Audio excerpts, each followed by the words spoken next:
নমস্কার, সকল ভক্ত বন্ধুদের সাদর আহ্বান জানাই বিশ্বজনীন বার্তায়।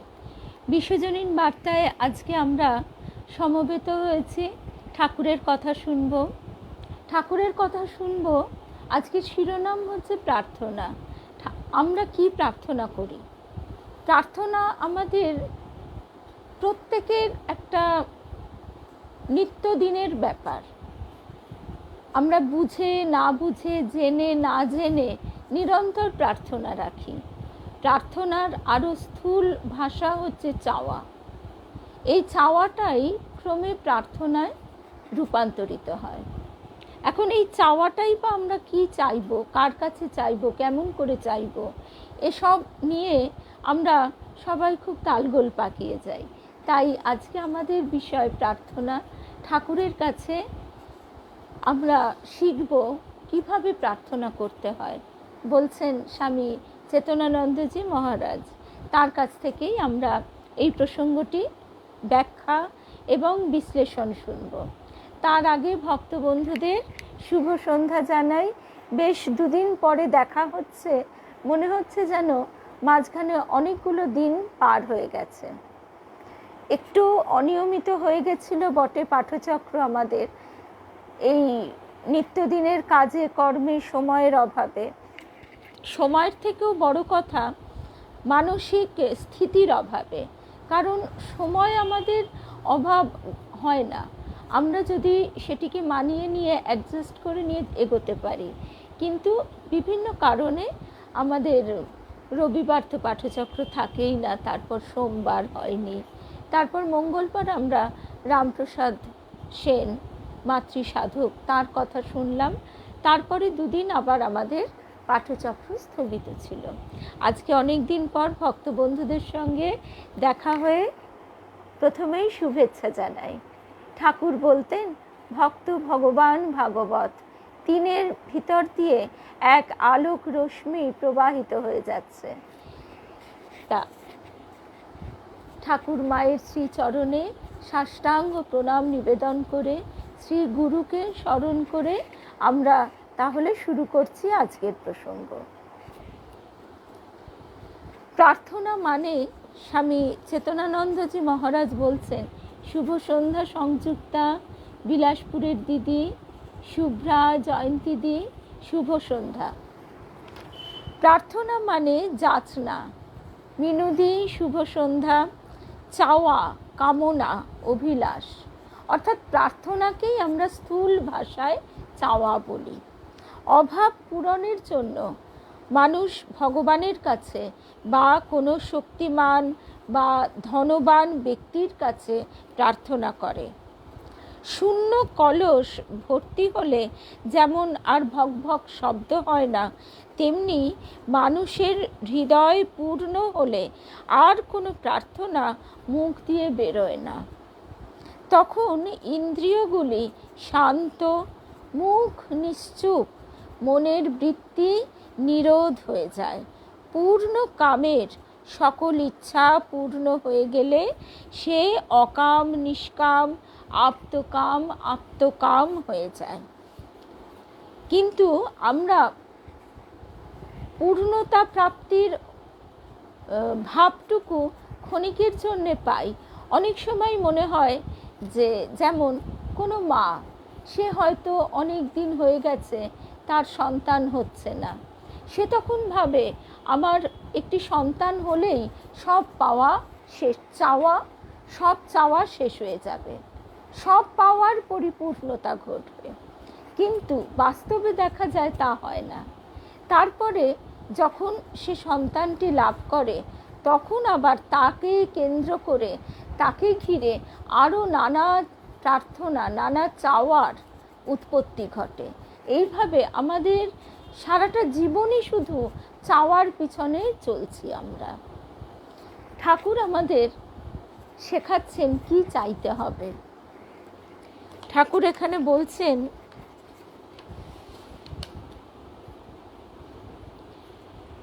ঠাকুর বলতেন, পঞ্ছি আর দরবেশ সঞ্চয় করে না, সঞ্চয় করতে নেই, তা তিনি নিজ জীবনে দেখিয়ে গিয়েছেন। শ্রী শ্রী মায়ের কথায় আমরা ঠাকুরের বৈরাগ্যের একটি চিত্র উজ্জ্বল রূপে দেখতে পাই। তার ত্যাগই ছিল ঐশ্বর্য। তিনি ত্যাগ করেছিলেন বলে আজ আমরা সব তার নামে খাচ্ছি দাচ্ছি। লোকে ভাবে তিনি এত বড় ত্যাগী ছিলেন, তার ভক্ত এরা না জানি কত বড় হবে। আহা, একদিন খেয়ে নহবতের ঘরে গিয়েছেন। মা বলছেন, বটুয়ায় মশলা ছিল না, 2টি জোয়ান মৌরি খেতে দিলুম, আর 2টি কাগজে মুড়ে হাতে দিলুম, বললুম নিয়ে যাও। তিনি নবতের ঘর থেকে ঘরে যাচ্ছেন, কিন্তু ঘরে না গিয়ে সোজা দক্ষিণ দিকের নবতের কাছের গঙ্গার ধারে পোস্তায় চলে গিয়েছেন।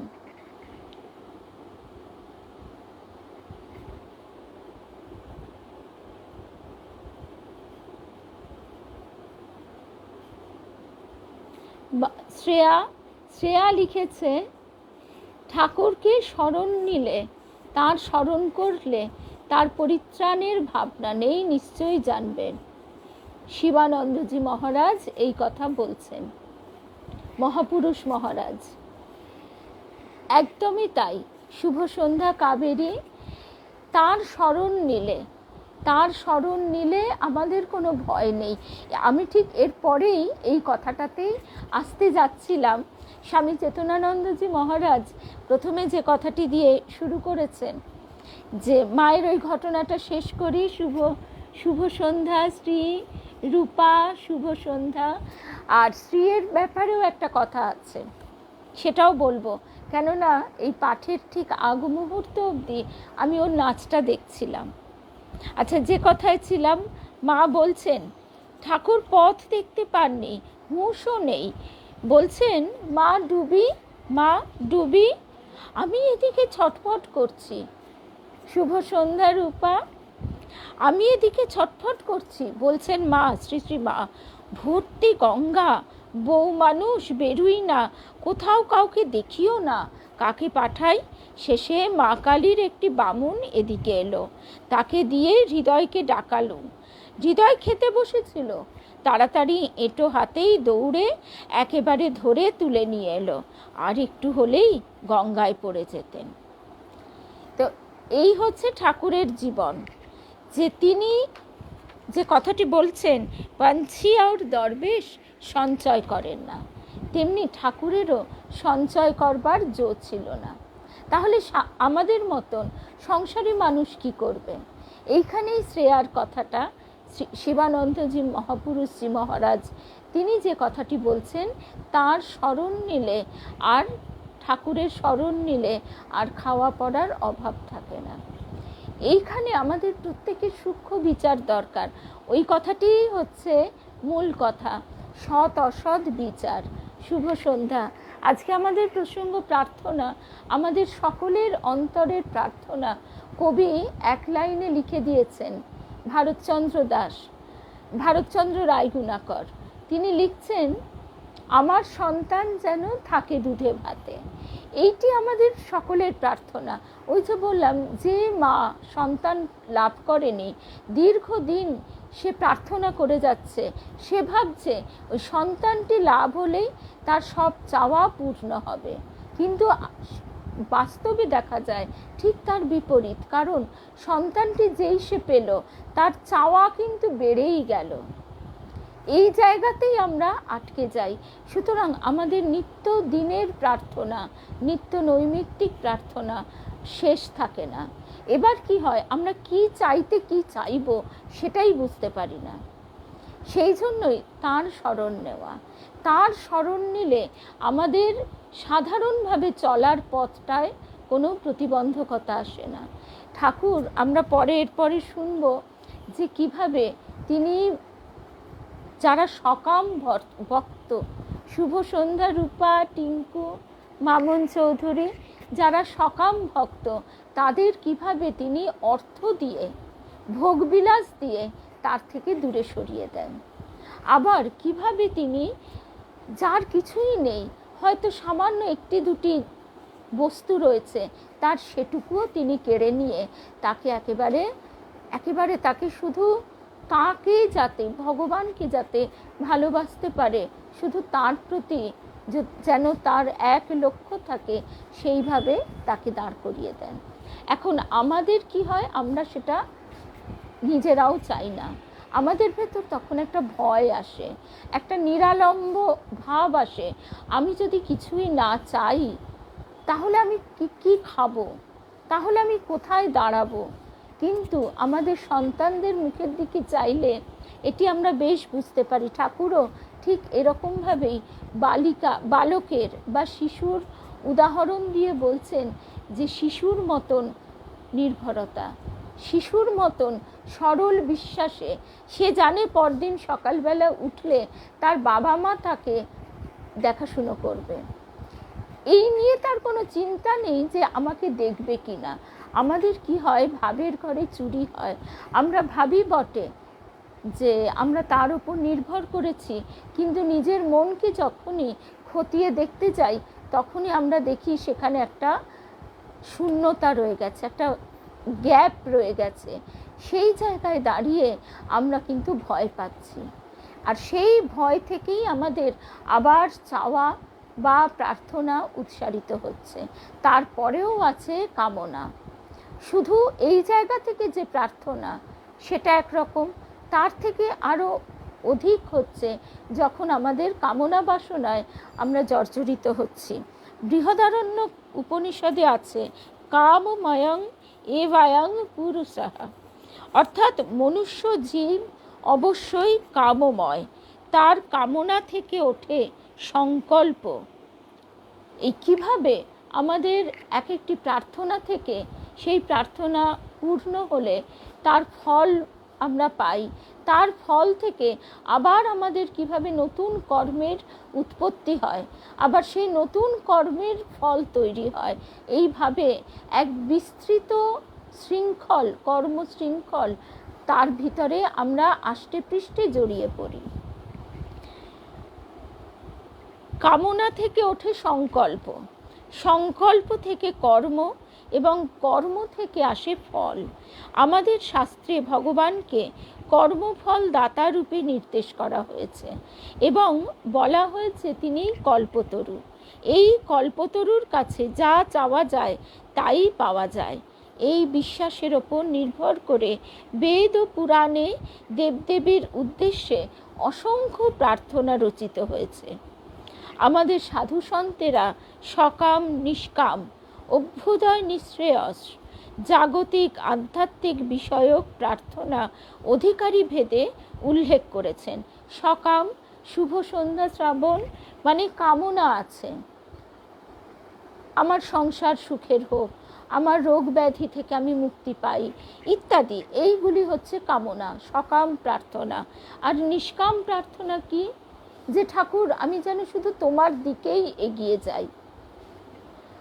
তারপর অভ্যুদয় নিঃশ্রেয়স, অভ্যুদয় মানে সমৃদ্ধি, কোনো দেশের জাতির যে অভ্যুদয়, আমাদের সংসারের আমাদের যে অভ্যুদয় অর্থাৎ সমৃদ্ধি, তার জন্য আমাদের প্রার্থনা থাকে। আর হচ্ছে নিঃশ্রেয়স মানে মুক্তি। আরও থাকে জাগতিক আধ্যাত্মিক বিষয়ক প্রার্থনা।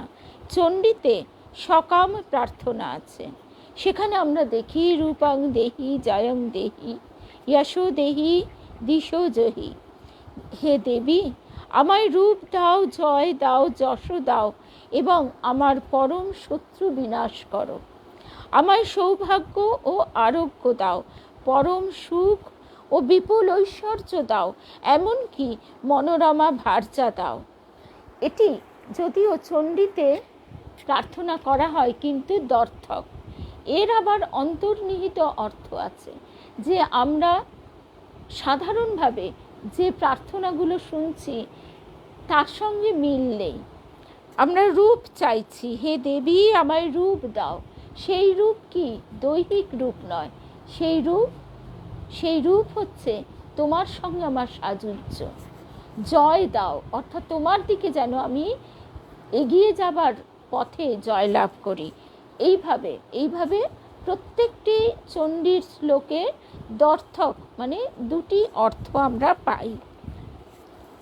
আবার শাস্ত্রে নিষ্কাম প্রার্থনাও আছে, যেমন সর্বে ভবন্তু সুখিনাঃ সর্বে সন্তু নিরাময়া সর্বে ভদ্রাণি পশ্যন্তু মা কশ্চিৎ দুঃখ ভাগ ভবেৎ।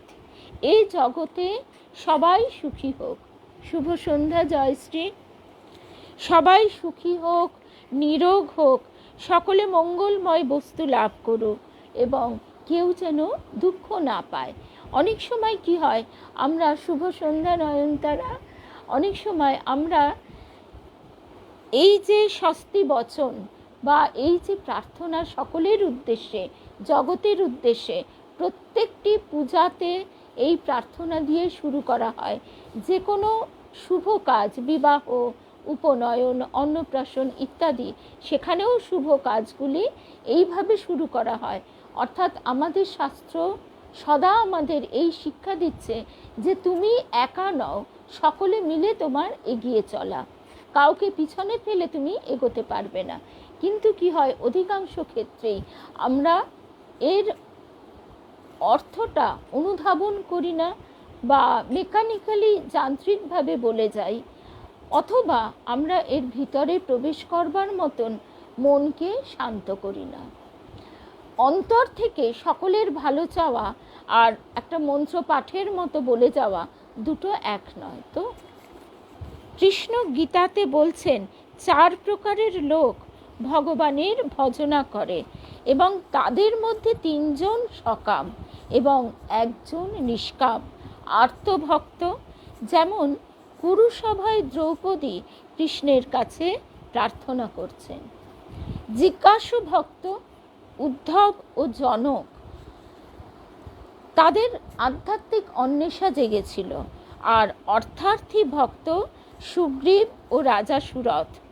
আর নিষ্কাম ভক্ত হলেন নারদ, প্রহ্লাদ, শুক, সনক ইত্যাদি ঋষিগণ।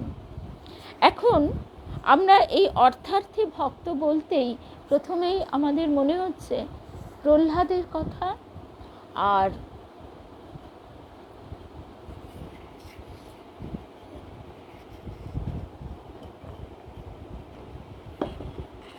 বসুমতী মায়ের কথা যখন আমরা শুনছি, তখন আমরা বসুমতী মায়ের স্বামী উপেন্দ্রনাথ মুখোপাধ্যায়ের কথাও শুনছি।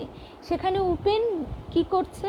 উপেন ছিল অর্থার্থী, কিন্তু তার মন মুখ এক ছিল। সে ঠাকুরের কাছে এসে দরজার বাইরে চুপটি করে দাঁড়িয়ে থাকতো আর ভাবতো কলকাতার লোকেরা কত ভালো ভালো জিনিস এনে ঠাকুরকে দেয়, কিন্তু আমি দিতে পারি না। তার অন্তরের এই প্রার্থনা ঠাকুর শুনেছিলেন, তাকে অর্থ শুধু নয় পরমার্থও দিয়েছিলেন। ঠিক তেমনি যখন প্রহ্লাদ আর একজনকে প্রহ্লাদের ঘটনাটা আবার একটু অন্যরকম। ধ্রুবর সঙ্গে এই অর্থার্থীর প্রসঙ্গটি আসে।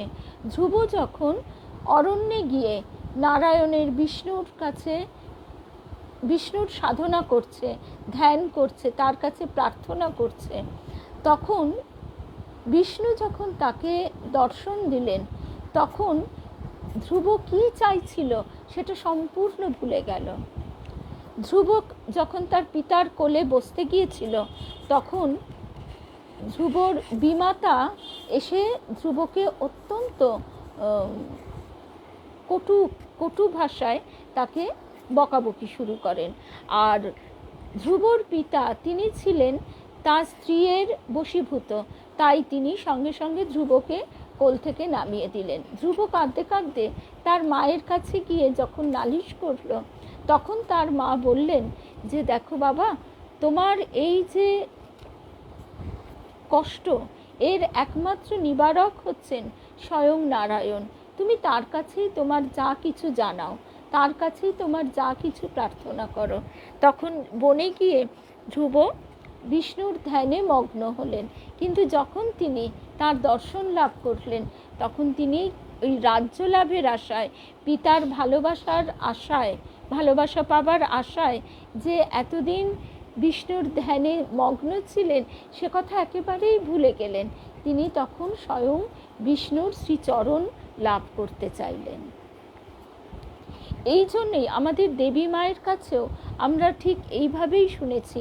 দেবী মায়ের কাছে একবার একটি প্রার্থনা রেখেছিলাম, সেই প্রার্থনা দুই ক্ষেত্রেই তিনি মঞ্জুর করেছেন। কিভাবে? প্রথম ক্ষেত্রে তখন বয়স কম, শ্রী শ্রী মায়ের বই পড়ে তখন ঢাকুরিয়ায় থাকতাম, সেখান থেকে ছুটে ছুটে গিয়ে দেবী মাকে বলছি, মা শ্রী শ্রী মা তো বলছেন নির্বাসনা হতে, নির্বাসনা না হলে কিছুই হবে না। শুভ সন্ধ্যা কেয়া কুমকুমদি রুম্পা, শুভ সন্ধ্যা। তাহলে আপনি আমাকে এই আশীর্বাদ করুন, আপনি বলুন যাতে আমি নির্বাসনা হই। তখন মা কী করলেন? দেবী মা বললেন যে দেখো, তোমার প্রার্থনা খুব ভালো, কিন্তু এই মুহূর্তে তোমার যদি নির্বাসনা হয়, সবে সবে বিয়ে হয়েছে, তুমি তো সংসারে থাকতেই পারবে না। সুতরাং সংসার ভোগ করবার পর তোমাকে এগোতে হবে। তুমি সেই প্রার্থনা তার কাছে করো যে যাতে তিনি তোমাকে এই নির্বাসনা দেন তোমার অন্তরে। এই নির্বাসনা যদি দেন, তাহলেই আর নতুন কর্ম সৃষ্টি হবে না বা নতুন কর্মফলেও তুমি জড়াবে না, এবং সদ্গুরুর আশ্রয় লাভ করেছ। সুতরাং দেখবে তুমি তোমার প্রার্থনা, তোমার ব্যাকুলতার দ্বারা দ্রুত এগিয়ে যেতে পারবে।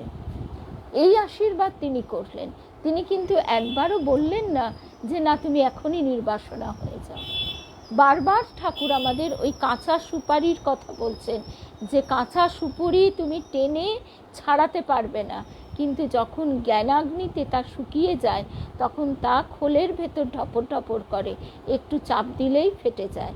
তিনি সেটা প্রার্থনার এই উপমাটি তিনি দিয়েছেন অবশ্য আমাদের এই দেহের সঙ্গে আত্মার সম্পর্ক বোঝাতে। কামনা বাসনা যুক্ত হয়ে আমরা এই দেহের সঙ্গে এমনই ওতপ্রোতভাবে জড়িয়ে থাকি যে সেখানে আমরা নিজেদের আর সেই পরমাত্মার অংশরূপে কিছুতেই ভাবতে পারি না। তার শ্রী শ্রী মা বলছেন, একটা পেতলের বাটির মায়া অবধি মানুষ ছাড়তে পারে না। আচ্ছা, তারপরে আরেকটি প্রার্থনা ছিল, সেটিও ছিল এমনই, মানে কোনো পার্থিব জিনিস নয়, কিন্তু সেক্ষেত্রেও দেবী মা সজাগ করে দিয়ে বলেছিলেন, তুমি পেলেও সেটা রাখতে পারবে কি, তার জন্য প্রস্তুত হতে হয়। আজকে যারা শরীর চর্চা করে, তারা প্রথমে গিয়েই কিছু 50 কেজির ওজন তুলতে পারে না। তাদেরও একটু একটু করে সইয়ে সইয়ে তার উপযুক্ত হতে হয়। আধ্যাত্মিক ক্ষেত্রেও তেমনি মনের গঠন এবং রূপান্তর। এই যে প্রার্থনা, সেখানে ওই গানটির কথা মনে পড়ছিল, ঠাকুরের ওই গল্প আছে নিশ্চয়ই সবারই মনে পড়ে, যে ধোপা বাড়ির রঙে ছুপানো। আমরা মনকে যে রঙে ছুপাবো সেই রঙেই মন ছুপবে। আমরা যত ভোগবিলাসের মধ্যে থাকব, যত আমরা ভোগবিলাসের জিনিস দেখব, তত আমাদের মন কিন্তু সেই দিকে ধাবিত হতে চেষ্টা করবে। তার কারণ আমাদের মন এখন কাঁচা মন, কাঁচা আমরা। তাই আমাদের ভিতরে সেই দৃঢ়তা নেই যে শত ভোগবিলাসের বস্তুর মধ্যে থাকলেও আমরা নিষ্পৃহ থাকতে পারব। সেই জন্য আমাদের মনকে সদা সতর্ক দৃষ্টি দিয়ে রাখা এবং সেই রঙে ছুপানো, অর্থাৎ সাধু সঙ্গ করা। ত্যাগের পথে যারা রয়েছেন তাদের সঙ্গ সান্নিধ্য লাভ করা। ছুটির দিনগুলো আমরা যদি রেস্টুরেন্টে খাওয়া দাওয়া, সিনেমা দেখ ইত্যাদি ইত্যাদি ভোগ্য বস্তুর দিকে দৌড়ই, আর সেই সময়টাই যদি আমরা মঠে মিশনে গিয়ে যারা ত্যাগের পথে রয়েছেন তাদের দেখি, তার দুটোর ইম্প্যাক্ট হবে আলাদা আলাদা তো মনের ওপর। ঠিক এইভাবেই মনকে গঠন করা। তো এই যে রঙে ছুপানো, কবির এই গানটি ভীষণই প্রিয়, ওগো কিশোর তোমার দ্বারে পরানো মম জাগে। সেখানে একটা জায়গায় কবি বলছেন যে নবীন তব, না কথাগুলো একটুখানি দেখেই বলি।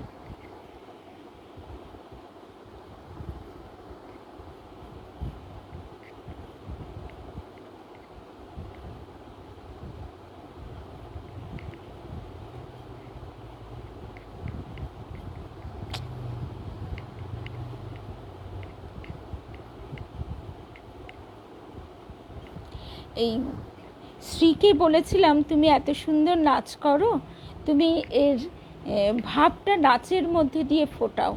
এই যে আমাদের স্ট্রাগল, পশুত্ব থেকে মনুষ্যত্বে উত্তীর্ণ হওয়া, মনুষ্যত্ব থেকে দেবত্বে উত্তীর্ণ হওয়া, এই স্ট্রাগলটি এখানে খুব মধুর ভাষায় কবি বলছেন। কবি কি বলছেন গানটির মধ্যে? বলছেন,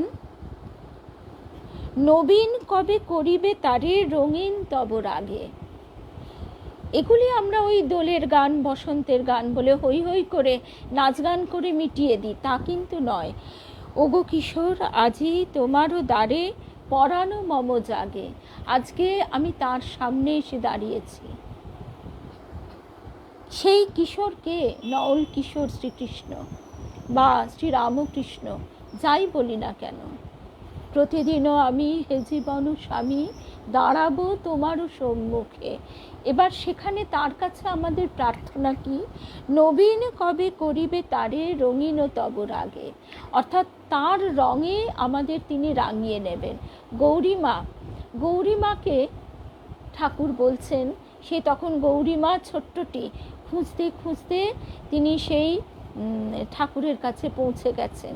সেই কবে একদিন তার দর্শন হয়েছিল, তারপর থেকে তার মনের প্রাণে এমন এক অদ্ভুত আনন্দ স্রোত প্রবাহ যে তিনি স্থির থাকতে পারেন না।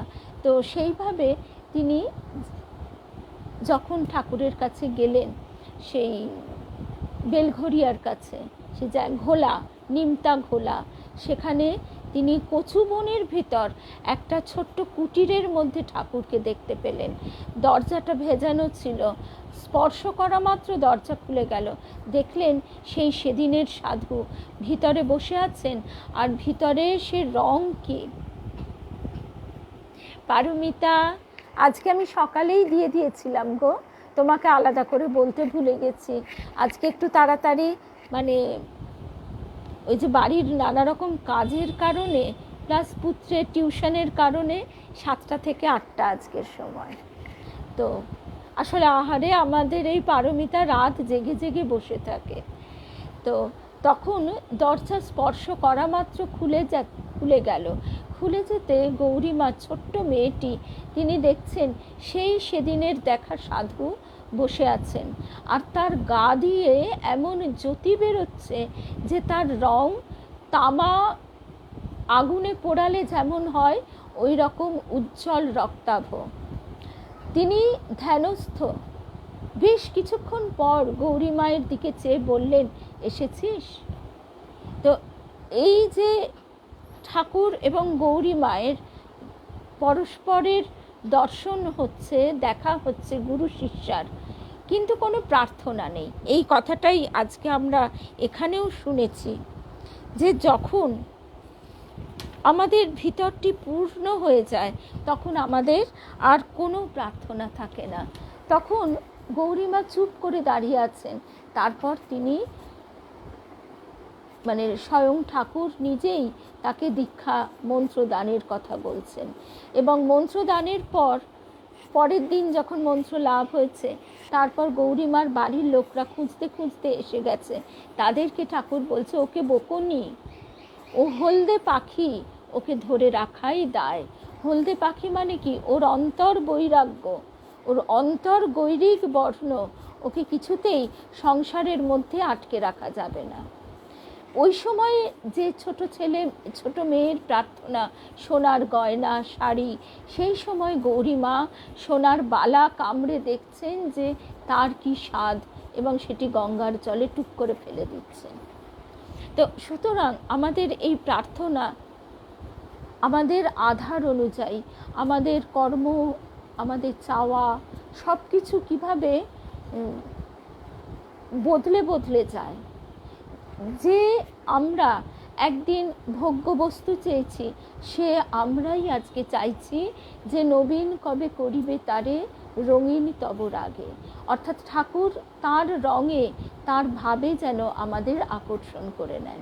শুভ সন্ধ্যা চিনুদি, শুভ্রাদি, শুভ সন্ধ্যা রুমাদি।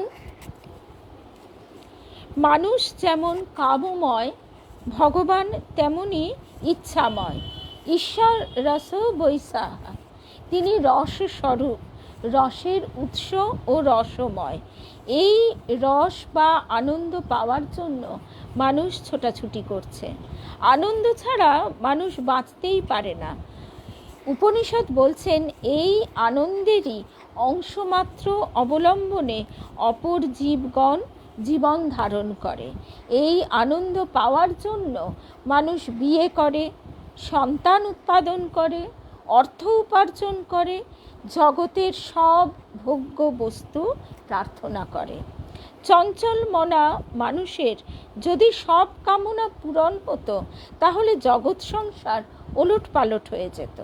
মানুষের ভাব মানে মুড যাকে বলে, ভাব ও খেয়াল ক্রমাগত পাল্টায়। এই প্রসঙ্গে ঠাকুরের সেই গল্পটির কথা নিশ্চয়ই সকলের মনে পড়বে। পথিকের গল্প। পথিক চাইল, সে শ্রান্ত হয়ে গাছতলায় শুয়ে প্রথমে চাইল আহার ও জল। সেটা পাওয়ার পর তার মনে হলো যে এখন একটু বিছানা পেলে বেশ হয়, তাও হলো। এবার মনে হচ্ছে যে এখন যদি কারুর কোনো নারীর পদসেবা পাওয়া যেত, সব হলো। সেটা পাওয়ার পর সে ভাবতে শুরু করলো, এই রে সবই তো হচ্ছে, এবার যদি একটা বাঘ আসে তাহলে কি হবে। সঙ্গে সঙ্গে তার ইচ্ছা পূর্ণ হয়ে গেল, সঙ্গে সঙ্গে বাঘ এসে পথিককে খেয়ে ফেললো। এই জন্যই বলা হচ্ছে যে চঞ্চল মনা মানুষের যদি সব কামনা পূরণ হতো তাহলে জগৎ সংসার ওলটপালট হয়ে যেত। শুভ সন্ধ্যা সাহানা। সাধক কবি গাইছেন, সকলই তোমারই ইচ্ছায় ইচ্ছাময়ী তারা তুমি, কারে দাও মা ব্রহ্মপদ, কারে করো অধোগামী। ভগবান তার সৃষ্ট জীব নিয়ে লীলা খেলা করেন। তিনি ধনীকে প্রচুর ধন দৌলত, বাড়ি গাড়ি দিয়ে দূরে ঠেলে দেন, ভোগ দিয়ে নাকানি চোবানি খাওয়ান, আধি ব্যাধি দিয়ে ভোগান, আবার গরিব ভক্তকে নিঃস্ব করে সমস্ত কামনা ও আসক্তি নস্যাৎ করে শান্তি ও আনন্দের অধিকারী করেন। এখন আমরা যদি এই ধরনের কথা শুনে বা পড়ে নিজেদেরকে সেইভাবে ফেলতে যাই সেই ছাঁচে, তাহলে কিন্তু আবার মুশকিল। এখন যদি আমরা বলি যে ঠাকুর আমাদের গরিব করে দাও, তা তো নয়। আমাদের প্রার্থনা হবে এটাই যে এমন কিছু করো না ঠাকুর, এমন কিছু দিও না যাতে তোমাকে ভুলে যাই। শুভ সন্ধ্যা স্বপ্না দিয়ে। নিশ্চয়ই আজকে আমাদের বেশ দুদিন পরে অনেক অনেক ভালোবাসা সমস্ত ভক্ত বন্ধুদের। তো এই যে তার কাছে আমরা যেন পৌঁছতে পারি, নাম যশ খ্যাতি অর্থ ভোগ্য বস্তুর প্রতি আসক্তি, এইগুলি দিয়ে আর দূরে ঠেলে দিও না। আবার এমন যন্ত্রণাও কি আমরা সহ্য করতে পারবো যে দুমুঠো অন্নের জন্য হাড় ভাঙা খাটনি কাটতে হবে? তাই এই কথাগুলি শুনতে শুনতে আমাদের বিচার করতে করতে তার কাছে আমাদের প্রার্থনা হয় একটাই, যে শ্রেয়া প্রথমেই যে কথাটা বলল যে তোমার শরণাগত যে তোমার শরণাগত হয় তার কোথাও কোনো আটকায় না, কোথাও কোনো বিপদ থাকে না, কোথাও কোনো প্রতিবন্ধকতা থাকে না। আমরা যাকে বিপদ ভাবি দেখা যায় সেটি পায়ের তলার জলের মতো সরে যাচ্ছে। যেমন আজকে আমরা এটা ভাবতেই পারি যে একটা বছর 20 ছোট মেয়ে, সে যদি তার পিতাকে হারায়, পিতৃহারা হয়, সে তো তার চরম বিপদ। কিন্তু দেখা যায় যে জগৎ অনিত্য, জগতের এইসব বিভিন্ন টানা পোড়েনের মধ্যে দিয়েই তো চলা, কিন্তু যে তার শরণাগত তার কাছে এই বিপদটার বিপদ বলে বোধ হয় না। এই দৃষ্টিভঙ্গির পরিবর্তন ঘটে যায়। আমাদের শাস্ত্রে ও লোককাহিনীতে নানাবিধ প্রার্থনা ও তাদের পূরণের সব অত্যাশ্চর্য শিক্ষাপ্রদ ঘটনা রয়েছে। মহাভারতে আছে বৃদ্ধ জরাগ্রস্ত যযাতি পুত্র পুরুর কাছ থেকে যৌবন বিনিময় করে 1000 বছর ইন্দ্রিয় সম্ভোগ করেন। এরপর তিনি দেখলেন কাম্য বস্তুর উপভোগে কামের উপশম হয় না। পৃথিবীতে সমস্ত ধন ও সমস্ত রমণী সম্ভোগ করলেও পরিতৃপ্তি হয় না। তখন তিনি ভোগতৃষ্ণা ত্যাগ করে পুরুকে যৌবন ফিরিয়ে দিয়ে তপস্যা শুরু করলেন। এখন এটা থেকে আমরা কি শিখব?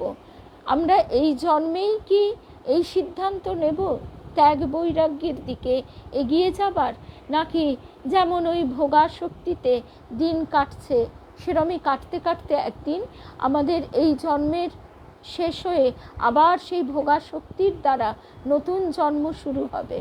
এভাবে একের পর এক জন্ম আমাদের বৃথা যায়। কলুর চোখ বাঁধা বলদের মতো আমরা ওই খুঁটির চারপাশে ঘুরতে থাকি। ভগবান প্রার্থনা পূরণ করে ভক্তদের রক্ষা করেন। এই গল্পটা ভীষণ সুন্দর। কীরকম? রাজা অম্বরীশের কন্যা শ্রীমতীকে দেখে ঋষি নারদ ও ঋষি পর্বত উভয় বন্ধুই মুগ্ধ হলেন। গোপনে নারদ বৈকুণ্ঠে গিয়ে ভগবান বিষ্ণুর কাছে প্রার্থনা জানালেন, কাল স্বয়ম্বরে শ্রীমতী যেন পর্বতকে বাঁদরের মতো দেখে। আবার পর্বত সেও গোপনে বৈকুণ্ঠে গিয়ে ভগবানের কাছে প্রার্থনা করলেন, কাল স্বয়ম্বরে শ্রীমতী যেন নারদকে হনুমানের মতো দেখে। ভগবান উভয়কেই বললেন তথাস্তু। সভায় হলেও তাই।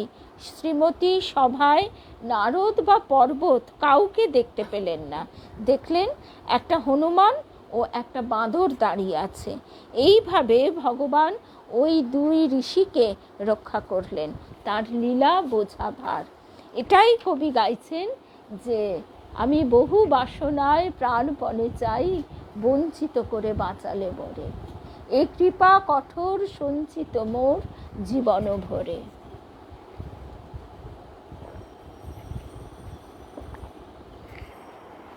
শুভ সন্ধ্যা সুস্মিতা, মৌসুমী। আবার ভগবান প্রার্থনা পূরণ করে ধ্বংসও করেন। অসুররাজ বৃকাসুর বহু বছর শিবের তপস্যা করলে শিব আবির্ভূত হয়ে বর দিতে চাইলেন। অসুররাজ প্রার্থনা করলেন, আমি যার মাথায় হাত দেব তার মাথা সঙ্গে সঙ্গে ধ্বংস হয়ে যাবে। শিব বললেন তথাস্তু। বৃকাসুর তখন শিবের মাথায় হাত দিতে গেলে তিনি পালাতে শুরু করলেন। বৃকাসুরও তাকে ধাওয়া করলেন। শিব তো স্বর্গ মর্ত পাতাল ঘুরতে লাগলেন। তখন বিষ্ণু শিবকে রক্ষা করবার জন্য একটি সুন্দর বালক বেশে বৃকাসুরের সামনে আবির্ভূত হয়ে তার দ্রুত গমনের কারণ জিজ্ঞাসা করে সব বৃত্তান্ত জানলেন। বিষ্ণু বৃকাসুরকে মায়ার দ্বারা মোহিত করে বললেন, হে অসুররাজ, আপনি বিজ্ঞ ব্যক্তি হয়ে শিবকে বিশ্বাস করলেন। শিব তো ভস্য মেখে ভূত প্রেত নিয়ে শ্মশানে থাকে, ভাং গাঁজা খায়। শিবের কথা সত্য কি না আপনি নিজেই পরীক্ষা করে দেখুন, আপনাকে এত পরিশ্রম করে ছুটতে হবে না। বৃকাসুর বালকের কথায় সন্তুষ্ট হয়ে যেই নিজের মাথায় হাত দিলেন তার মাথা সঙ্গে সঙ্গে উড়ে গেল। এই জগতে এই ঘটনাটির তাৎপর্য হচ্ছে, এই জগতে যারা অপরের ধ্বংস প্রার্থনা করে, অপরের ক্ষতি প্রার্থনা করে, তারাই ধ্বংসপ্রাপ্ত হয়, তারাই ক্ষতিগ্রস্ত হয়। তারপরে হচ্ছে তারপরের প্রার্থনাটি কীরকম? সবাই যে ভোগ্যবস্তু প্রার্থনা করে তা কিন্তু নয়। এই প্রার্থনা হচ্ছে তাকে পাওয়ার প্রার্থনা। ভাগবতে আছে কুন্তী কৃষ্ণের কাছে বিপদ প্রার্থনা করেছিলেন, হে জগৎগুরু কৃষ্ণ, আমাদের যেন সদা বিপদ লেগে থাকে, তাহলে বিপদকালে তোমার দর্শন লাভ হবে, অর্থাৎ মুক্ত হয়ে যাব। প্রকৃত ভক্ত যে শত দুঃখেও কখনো সুখের প্রার্থনা করে না, তিনি ঘা সইয়ে সইয়ে নিয়ে যান।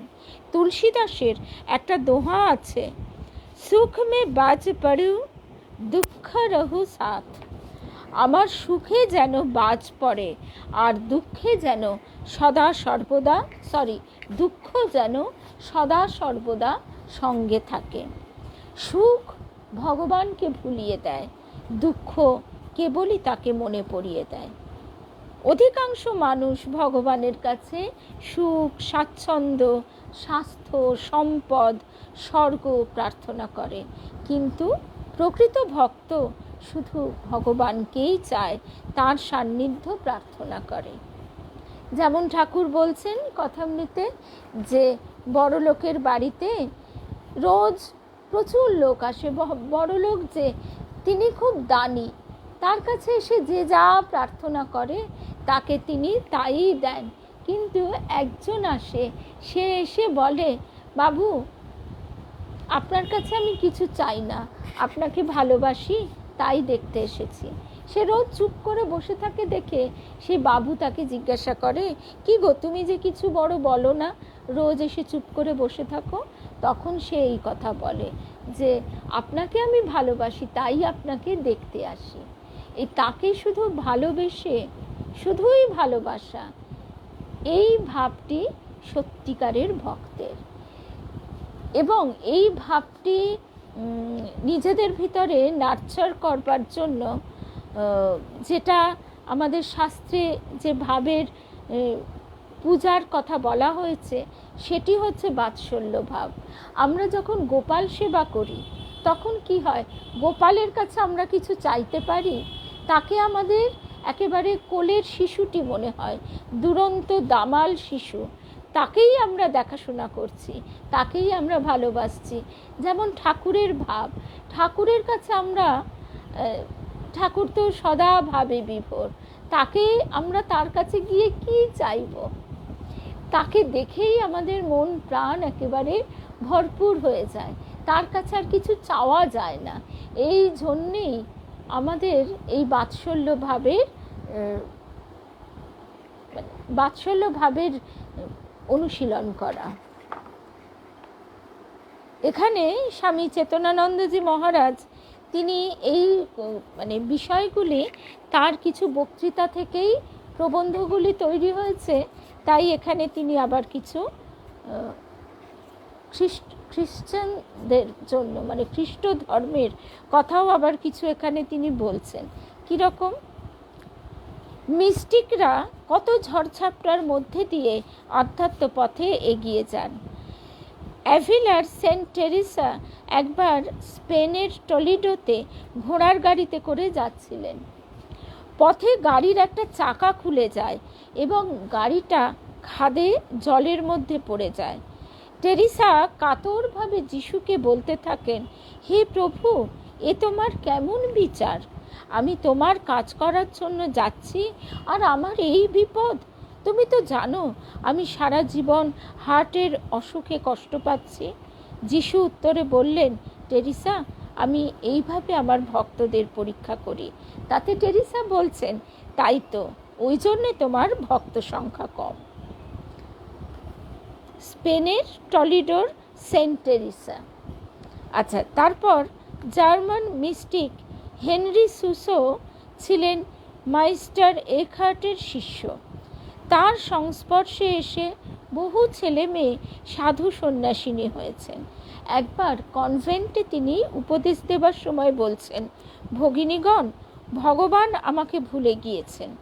কারণ জিজ্ঞাসা করায় তিনি বলেন, আমার জীবনটা খুব সুখে ও স্বচ্ছন্দে চলছে, কেউ অপবাদ বা আক্রমণ করছে না।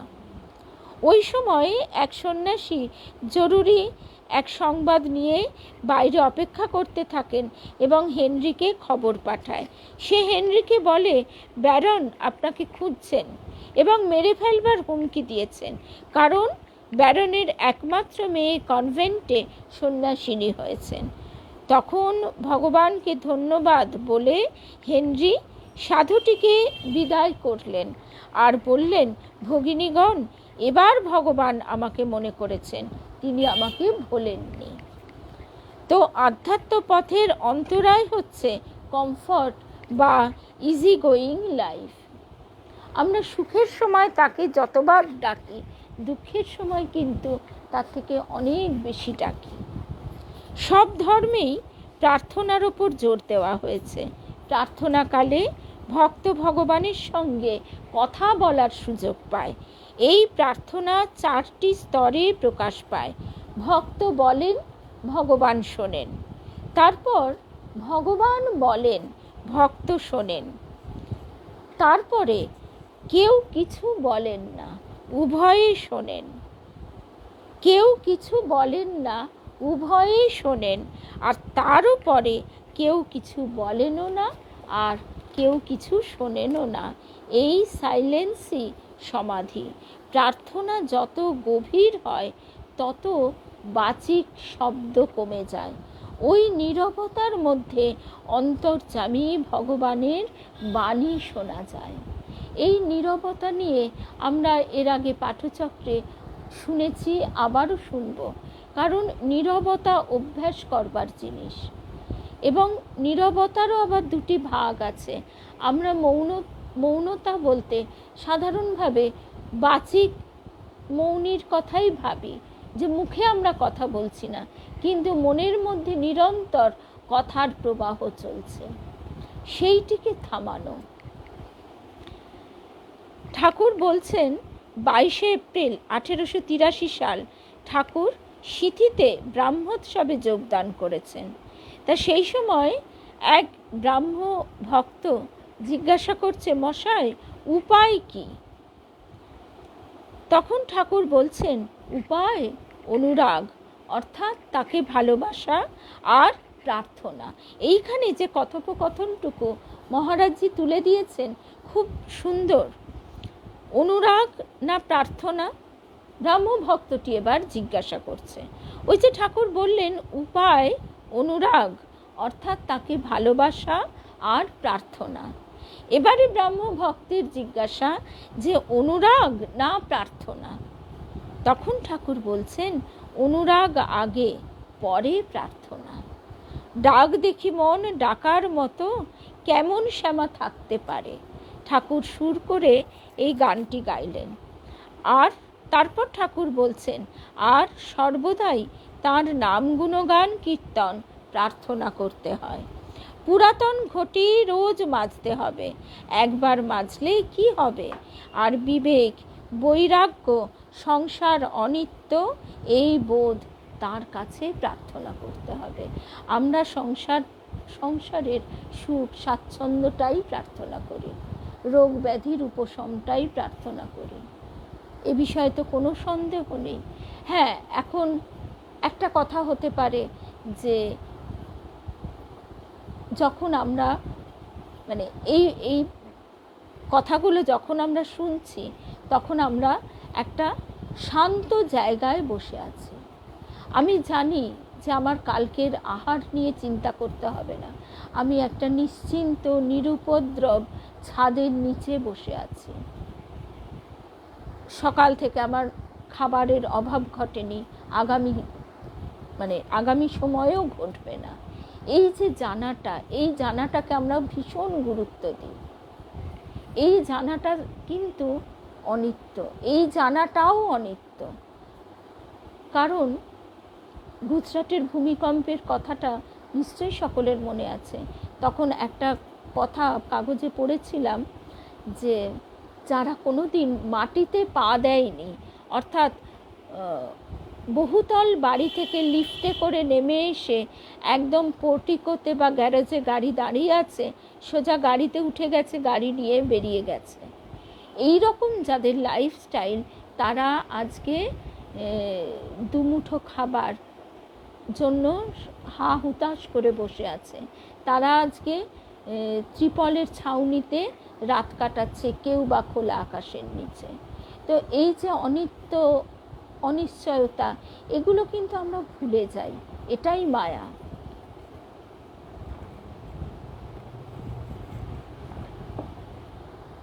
আমরা যেভাবে থাকি মনে করি এটাই আমাদের একেবারে বাধা।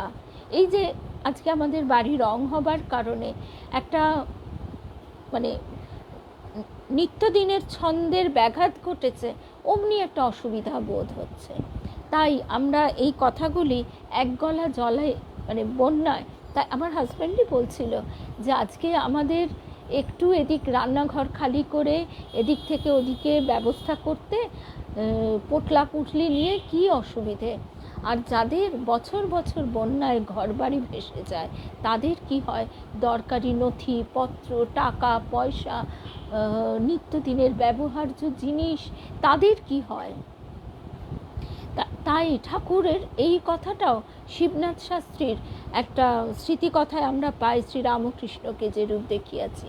ব্রাহ্ম ভক্তরা বলছে আহা ঠাকুর কি দয়াময়, কি এই কি তাই। ঠাকুর একটু বাইরে গেছিলেন, তিনি ঘরে ঢুকতে ঢুকতে এই কথা শুনে বলছেন যে হ্যাঁ রে ঠাকুর দয়াময়, তাহলে শাহবাজপুরে এই বন্যায় মানুষ এক গলা জলে দাঁড়িয়ে বলতে পারবে ঠাকুর দয়াময়, ঈশ্বর দয়াময়, এ কথা বলতে পারবে? ঠাকুর কি বাস্তব কথাটা আমাদের মানে নক করছেন, আমাদের চিন্তা ভাবনায় আমাদের সজাগ সতর্ক করে দিচ্ছেন, আমরা পারবো বলতে? তখন সবাই চুপ হয়ে গেছে। একজন বলছে তাহলে কি বলতে হবে তিনি দয়াময় নন?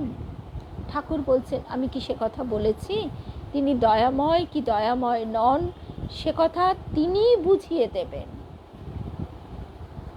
এইখানে আমরা একটু ধাঁধায় পড়ে যাই, তাহলে তিনি কি, তিনি কেমন? এটাই হচ্ছে আমাদের দৃষ্টিভঙ্গি, যে দৃষ্টিতে স্বামীজি বলতে পারছেন এই সব জগৎ স্বপ্ন। কিন্তু আমরা কেউ বলতে পারছি না। আমাদের পায়ে কাঁটা বিঁধলে আমরা উহ করে উঠছি, আমাদের অন্নের টান পড়লে আমরা ক্ষুধার্ত হয়ে তখন ঠাকুরের কাছে অন্নই প্রার্থনা করছি।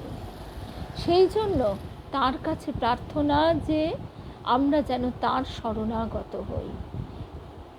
তার শরণাগত হলে, তার উপর সম্পূর্ণ নির্ভর করলে তিনি আমাদের এগিয়ে নিয়ে যাবেন। আমরা নিজেরা যদি একটা কিছু ঠিক করে প্রার্থনা করতে যাই তাহলেই গোল বাঁধে।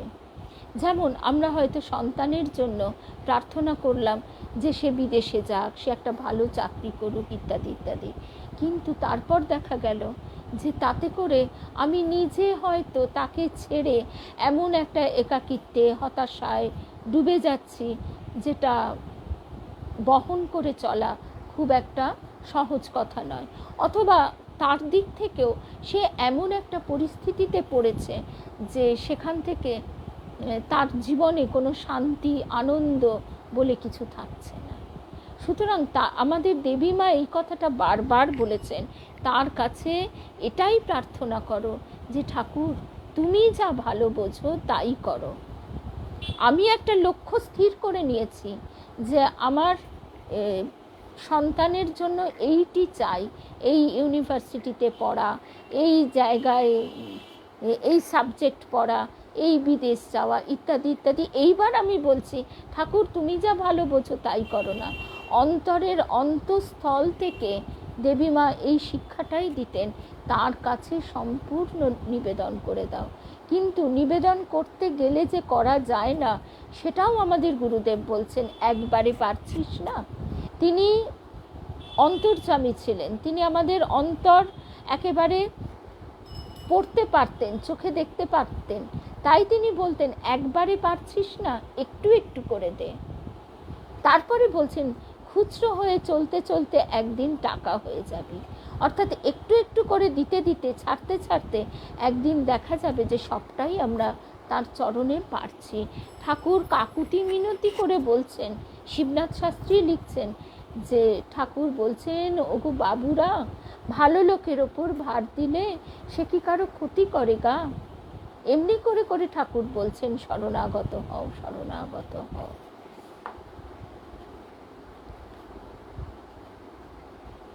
ঠাকুর বলছেন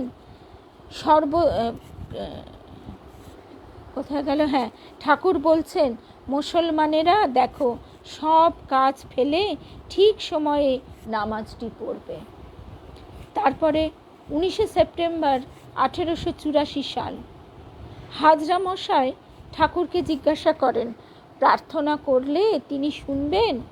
তখন ঠাকুর বলছেন 100 বার, যদি ঠিক হয়, যদি আন্তরিক হয়।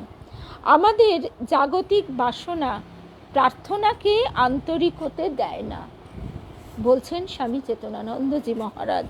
আমাদের জাগতিক বাসনা প্রার্থনাকে আন্তরিক হতে দেয় না। অর্থাৎ আমাদের মনের ভিতরে সুপ্ত ইচ্ছা থাকে, সেই সুপ্ত ইচ্ছাটি লুকিয়ে লুকিয়ে আমাদেরকে ওই কামনা বাসনার দিকেই ঠেলে দেয়। আমরা সেটা অনেক সময় বুঝতে পারি না।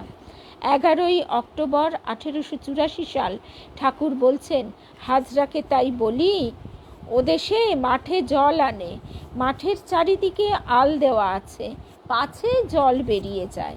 কাদার আল, কিন্তু আলের মাঝে মাঝে ঘোগ, মানে গর্ত। প্রাণপণে তো জল আনছে, কিন্তু ঘোগ দিয়ে বেরিয়ে যাচ্ছে। বাসনা ঘোগ। এবার এই বাসনাটা কি করে যাবে, তাও ঠাকুর বলছেন, জপ তপ করে বটে, কিন্তু পেছনে বাসনা ঘোগ দিয়ে সব বেরিয়ে যাচ্ছে। ঠাকুর বলে এবার বলছেন যে কি করবে তাহলে এই কামনা বাসনা থেকে নিবৃত্ত হবার জন্য? তার কাছেই প্রার্থনা করবে, তার কাছেই ভক্তি, বিবেক, বৈরাগ্য, সংসার অনিত্য এই বোধ, তার কাছে প্রার্থনা করবে। আমরা ঠিক বিপরীত করি, সংসারের সুখ সমৃদ্ধির প্রার্থনা করি। তিনি তো বলেইছেন যোগক্ষেম বাহাম্যহম, তিনি চতুর্বর্গ ফল দান করেন। যে তাকে ডাকছে, যে আন্তরিক তাকে ডাকছে, তার ডাকার পথটি তিনি সুগম করে দেন। তিনি যে বোঝা বইতে পারছে না, তার বোঝা তিনিই বন। কিন্তু ওই শরণাগত, সম্পূর্ণ নিজেকে সমর্পণ করা। আন্তরিক মানে কি? আন্তরিক মানে হৃদগত, হৃদয়গত, মনোগত, মানসিক, অকপট, অকৃত্রিম। আন্তরিক প্রার্থনা হচ্ছে সমগ্র অন্তঃকরণ, মন, বুদ্ধি, চিত্ত, অহংকার দিয়ে প্রার্থনা। অন্তঃকরণ যেদিকে যায়, দেহ, ইন্দ্রিয়, প্রাণও সেদিকে যায়। এই প্রার্থনার উৎস হৃদয়ের অন্তঃস্থল। মৌখিক প্রার্থনা কতকগুলি শব্দ মাত্র, এতে প্রাণের আবেগ বা মনের যোগ থাকে না। কিভাবে আন্তরিক প্রার্থনা করতে হয় তা বালক গঙ্গাধর, পরবর্তীকালে যিনি স্বামী অখণ্ডানন্দ, তাকে ঠাকুর দেখাচ্ছেন। তিনি স্বামী অখণ্ডানন্দজির স্মৃতিকথায় আমরা দেখছি, দক্ষিণেশ্বরে গেলেই তিনি জিজ্ঞেস করতেন, হ্যাঁ রে, ধ্যান করতে করতে, প্রার্থনা করতে করতে চোখে জল এসেছিল? একদিন আমি বলেছিলাম এসেছিল। তাই শুনে কি খুশি, বলতেন অনুতাপ অশ্রু চোখের কোণ দিয়ে আসে, নাকের এইখান দিয়ে, আর প্রেমাশ্রু চোখের প্রান্ত দিয়ে গড়িয়ে আসে। প্রার্থনা কেমন করে করতে হয় জানিস? বলেই ছোট্ট ছেলের মতো মেঝেতে হাত পা ছুঁড়ে কাঁদতে লাগলেন, মা আমায় জ্ঞান দে, ভক্তি দে, আমি যে কিছু চাই নে মা, আমি যে তোকে ছাড়া আর থাকতে পারি না মা। তার কাপড় খুলে গেছিল, তখন তার সেই মূর্তি দেখে মনে হলো ঠিক যেন একটি ছোট শিশু বালক দরবিগলিত ধারায় বুক ভাসিয়ে গভীর সমাধিমগ্ন হলেন। এই দেখে আমার ধারণা হলো যে ঠাকুর আমারই জন্য ওই রূপ প্রার্থনা করলেন। গৌরী মায়ের একটা কথা মনে পড়ছে বারবার, সেই কথা দিয়েই আজকে শেষ করি। গৌরী মা, এই ঘটনাটি আমরা আগেও শুনেছি, ভিক্ষা করতে গেছেন, আর উদ্বোধন থেকে তো একটুখানি দূরেই সেই গৌরী মায়ের যে মেয়েদের নিয়ে রাধা দামোদর লালজিকে নিয়ে যে আশ্রম, শ্যামবাজারে আর কতটুকুই বা দূরত্ব। গৌরী মা গেছেন, তখন বেলা 11টা বেজে গেছে। শ্রী শ্রী মা হেঁটে হেঁটে চলে এসেছেন। তার শ্রী শ্রী মা সাথে আশ্রমের মেয়েরা তো খুব খুশি, মাকে বসাচ্ছে, জল দিচ্ছে, বাতাস করছে, আর মাকে নানা গৌরী মায়ের শেখানো সমস্ত স্তব শোনাচ্ছে। কিন্তু মায়ের চোখে তো আর ফাঁকি দেওয়া যায় না। মা বলছেন, হ্যাঁ রে, তোরা খাসনি? তারা প্রথমে চুপ করে আছে। বারবার যখন মা জিজ্ঞাসা করছেন, তখন বলছেন যে গৌরীমা তো ভিক্ষা করতে গেছেন, তিনি এসে লালজিকে ভোগ দেবেন, তারপর আমরা প্রসাদ পাবো। বলতে বলতেই গৌরীমা এসেছেন। গৌরীমাকে দেখে শ্রী শ্রী মা কিন্তু রীতিমতো বকুনি অভিযোগ সুরে বলছেন, এ কি গৌরদাসী, এতগুলো ছোট ছোট মেয়েদের এত বেলা পর্যন্ত তুমি না খাইয়ে রেখেছ? তখন গৌরীমা বলছেন, এই তো এক্ষুনি রাধা দামোদর লালকে ভোগ দেব, দিয়ে তারপরে ওরা খাবে। তখন গৌরীমা বলছেন, দেখো তোমার আশ্রম, তুমি তোমার গুরুর কাছে টাকা চাও? গৌরীমা চোখ দিয়ে টপ টপ করে জল পড়ছে। গৌরীমা বলছেন, মা গো, তুমি আমায় পরীক্ষা করছো? আমি যে তার পায়ে সব লিখে দিয়েছি, তার কাজ তিনিই করবেন, আমি তো যন্ত্র মাত্র। তুমি তো জানো মা, আমি তার কাছে কোনো দিন জ্ঞান, বিবেক, বৈরাগ্য ছাড়া আর কিছুই চাইনি। গৌরীমায়ের হাড় ভাঙা পরিশ্রম।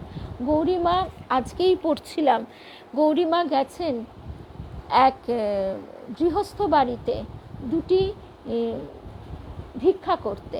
সেই বাড়ির গৃহকর্ত্রী, তিনি তার দেখে, গৌরীমাকে দেখে তার মনে দয়া জাগে। তিনি বলেন, তুমি কে গো বাছা, তোমার স্বামী নেই? তখন গৌরীমা বলছেন, হ্যাঁ, স্বামী সন্ন্যাসী হয়ে গেছেন, তাই দেখছো না, আমিও সন্ন্যাসী হয়েছি, তা আমার কতগুলো মেয়ে আছে, তাদের খেতে দিতে হয়, তাই তোমার কাছে এসেছি। তা তিনি তাকে কিছু চাল টাল দিলেন।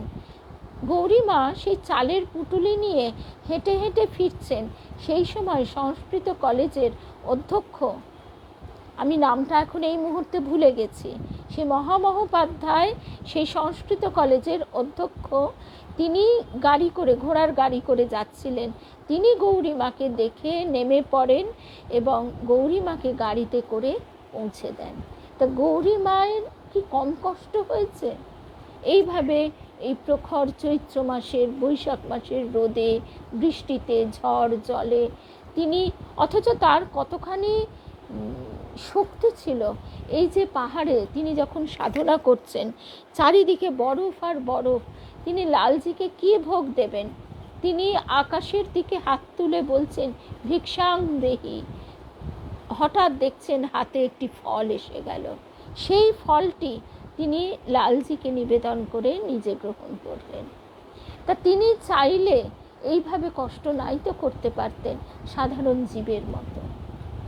কিন্তু এইটাই তিনি আমাদের দেখালেন যে তার কাছে জ্ঞান, বিবেক, বৈরাগ্য, এইটি প্রার্থনা করতে হয়।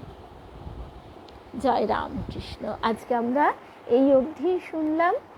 এরপরে এই বিষয়ে আরও বিশ্লেষণ আছে, যেমন অভিমান, অভিযোগ। প্রার্থনার ক্ষেত্রে এইগুলোও আসে, অভিমান আসে, অভিযোগ আসে। তারপর সিদ্ধাই প্রার্থনা করলে কি হয়, এই সমস্ত বিষয় নিয়ে ঠাকুর কিভাবে প্রার্থনার প্রয়োজনীয়তা, এই সমস্ত বিষয় নিয়ে স্বামী চেতনানন্দজি মহারাজ আরও বিস্তৃত ব্যাখ্যা বিশ্লেষণ করেছেন। এর পরের অংশটা আমরা পরের সপ্তাহে শুনব। জয় রামকৃষ্ণ, জয় রামকৃষ্ণ, জয় রামকৃষ্ণ। আবার দেখা হবে আগামীকাল। জয় রাম।